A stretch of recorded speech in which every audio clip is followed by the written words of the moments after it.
जय पार्वती माता, जय भोलेनाथ। नमस्कार दोस्तों, भक्ति जीवन चैनल पे आप लोगों का स्वागत है। मैं हूं माधवी पांडे और आज हम लोग सुनेंगे अनंत चतुर्दशी व्रत कथा और इसके साथ इस कथा का महत्व भी जान लेते हैं। सबसे पहले तो भाद्रपद के शुक्ल चतुर्दशी को अनंत चतुर्दशी के नाम से जाना जाता है और इस दिन अनंत के रूप में श्री हरि विष्णु की पूजा होती है। इस दिन व्रत करने वाले महिलाएं और पुरुष अपने हाथ में एक धागा लिए अनंत राखी कहते हैं इसे बांधते हैं। इस धागे में 14 गांठें होती है जो 14 लोकों को निरूपित करती है। पुरुष इस धागे को अपने दाएं हाथ में बांधते हैं और महिलाएं इसे बाएं हाथ में बांधती हैं।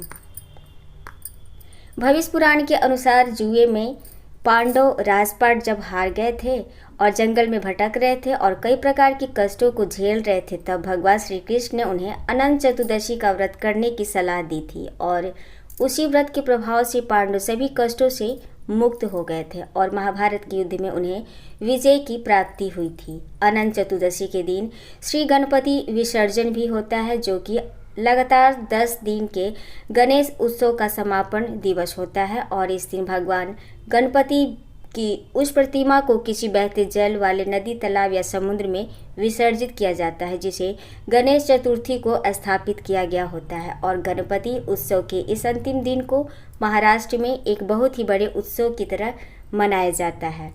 अनंत चतुर्दशी पर सामान्यतः भगवान कृष्ण द्वारा युधिष्ठिर से कही गई कौटिल्य एवं उनकी पत्नी शीला की कथा भी सुनाई जाती है, जिसके अंतर्गत भगवान कृष्ण का कथन है कि अनंत उनके रूपों में से एक रूप है जो कि काल यानी समय का प्रतीक है।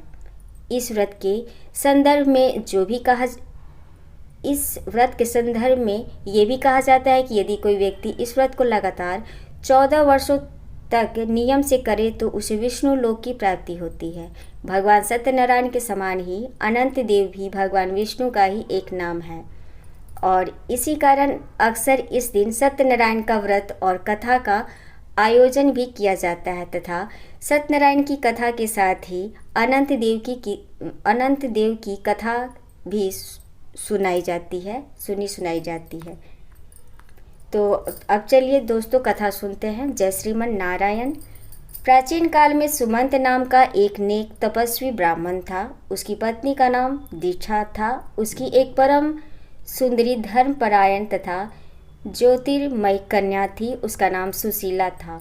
सुशीला जब बड़ी हुई तो उसकी माता दीक्षा की मृत्यु हो गई। पत्नी के मरने के बाद सुमंत ने करकसा नामक स्त्री से दूसरा विवाह कर लिया। सुशीला का विवाह ब्राह्मण सुमंत ने कौटिल्य ऋषि के साथ कर दिया। विदाई में कुछ देने की बात पर करकसा ने दामाद को कुछ ईंटें और पत्थरों के टुकड़े बांध कर दे दिए। कौटिल्य ऋषि दुखी हो गए, अपनी पत्नी को लेकर अपने आश्रम की ओर चल दिए, परंतु रास्ते में ही रात हो गई। वे नदी तट पर संध्या करने के लिए सुशीला के पूछने पर उन्होंने विधि पूर्वक अनंत व्रत की महत्ता बताई। सुशीला ने वहीं उस व्रत का अनुष्ठान किया और 14 गांठों वाला डोरा हाथ में बांधकर ऋषि कौटिल्य के पास आ गई। कौटिल्य ने सुशीला के डोरे के बारे में पूछा तो उसने सारी बात बता दी। उन्होंने डोरे को तोड़कर अग्नि में डाल दिया। इससे भगवान अनंत जी का अपमान हुआ। परिणामतः ऋषि कौटिल्य दुखी रहने लगे। सारी संपत्ति नष्ट हो गई। इस दरिद्रता का उन्होंने अपनी पत्नी से कारण पूछा तो सुशीला ने अनंत भगवान का डोरा जलाने की बात कही। तत्पश्चात कहते हुए ऋषि कौटिल्य अनंत डोरे की प्राप्ति के लिए वन में चले गए। वन में कई दिनों तक भटकते भटकते निराश होकर एक दिन भूमि पर गिर पड़े। तब अनंत भगवान प्रकट होकर बोले, हे कौटिल्य, तुमने मेरा तिरस्कार किया था, उसी से तुम्हें इतना कष्ट भोगना पड़ा। तुम दुखी हुए, अब तुमने पश्चाताप किया है, मैं तुमसे प्रसन्न हूँ। अब तुम घर जाकर विधि पूर्वक अनंत व्रत करो। 14 वर्ष पर्यंत व्रत करने से तुम्हारा दुख दूर हो जाएगा, तुम धन धान से संपन्न हो जाओगे। कौटिल्य ने वैसा ही किया और उन्हें सारे कलेशों से मुक्ति मिल गई। तो ये थी कथा दोस्तों। सब मिलके बोलिए अनंत भगवान की जय, श्री सत्यनारायण भगवान की जय। जय श्रीमन नारायण।